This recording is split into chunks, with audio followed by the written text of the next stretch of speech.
Welcome to the Tech Egg. Don't get scrambled. Enjoy the video. You start by opening the integrated terminal with Control+. Once visible, inspect the drop-down to identify which session is running and which shell it uses.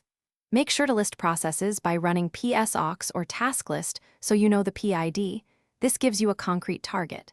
You need that PID or session name before quitting anything, because blindly closing can leave background processes alive. Now that you have the PID and session identified, proceed to stop the running process. You should kill the exact process next.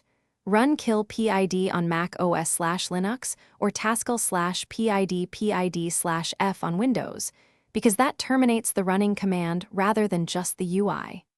Once done, go back to Vscode and choose the Terminal tab menu and pick Kill Terminal to remove the pane.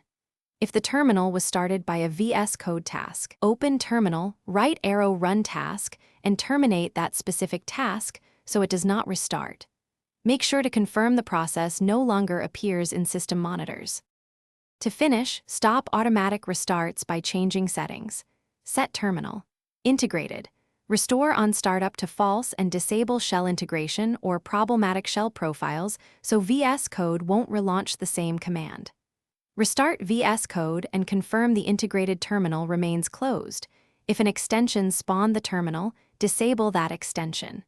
If the terminal still reopens, make sure background services or startup scripts aren't respawning processes, and check the process tree to find parent processes.